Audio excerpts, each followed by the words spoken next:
Hi guys, hike with us as we conquer the trails of Mount Luay. As you can see, sabay-sabay pa kami dito.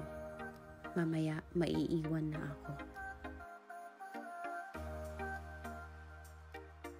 So ayun, sabi ko nga maiiwan ako, kaya ako lang yung nandito sa Station 1 at nauna na sila. Hindi ko kasi kaya makipagsabayan sa pacing nila Kuya Pat at Inisa and Tristan. So, nag-decide ako na magpahuli at hintayin si Yumi and si Adu since sila naman talaga yung ka-pace ko at sa kanila ako mas makakasabay when it comes to hiking. But while hiking, mag-isa pa rin ako. Wala pa rin sila Yumi and sila Adu, so yun, nag-decide ako na mag-continue muna. Hindi nagtagal, nagkita din kami ng mga iba kong kasama during the hike and nag-decide kami na yan, magkita na lang kami nila Adu and Yumi sa Station 2. Hindi naman ganun kahirap yung trail, it's just that masyadong maputik and paakyat siya. So, ayun, nahulog ako. Na-slide ako bigla dahil sa putik. Uy, ala, G! Mahulog ko dyan!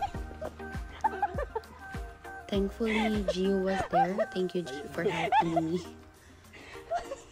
Kasi sobrang hirap na hirap ako sa part na to dahil na maputik. And nung nakarating na kami ng Station 3, napansin ng iba is paparating na yung bagyo. Pero tuloy pa rin. Siyempre, wala kang choice. Wala pa rin sila Adu and Yumi. Kaya nag-continue na lang talaga ako. Sumabay sa kanila Ange kahit na ang bilis nila. Kaya parata akong naiiwan because again, hindi ko sila ka-pace. But I was also happy because napakaganda talaga ng Mount Luay.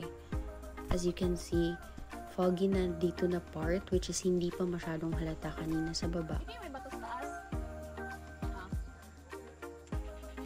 We reached Station 4 already where merong buko.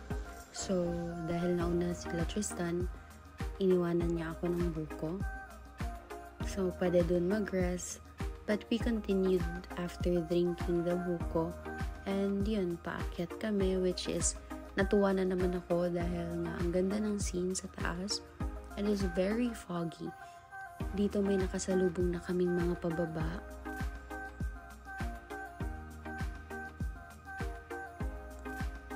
And medyo rocky na dito na part. Pero mas paganda ng paganda yung view.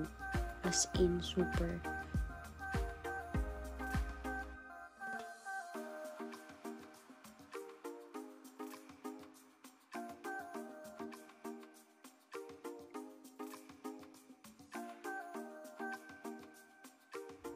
Which is may nakasalubong na naman kami na pababa and sabi nila malapit na since grassy na. So, ayun, malapit na. Pero ako, enjoy na enjoy ako kasi sobrang natutuwa ako sa nakikita ko. Kasi I was just envisioning this sa mind ko while reading some books before and I can't believe na nag-hiking ako and makikita ko yung ganitong scene. Dito na part, sobrang na-amaze din ako dahil along the way, masyadong maraming flowers. So, gandang-ganda talaga ako sa scene.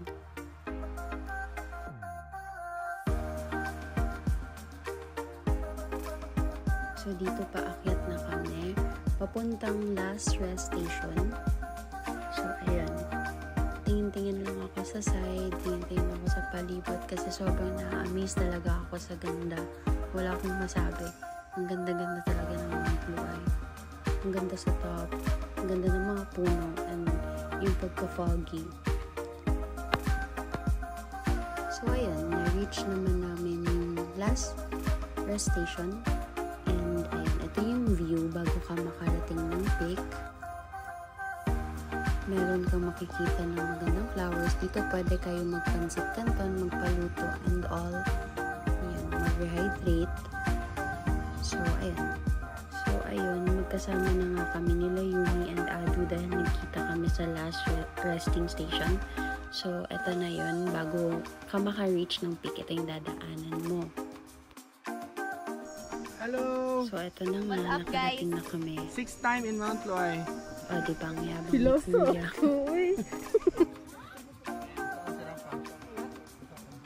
So, ayan na yung sign ng Mount Loai na na-reach mo na talaga yung peak.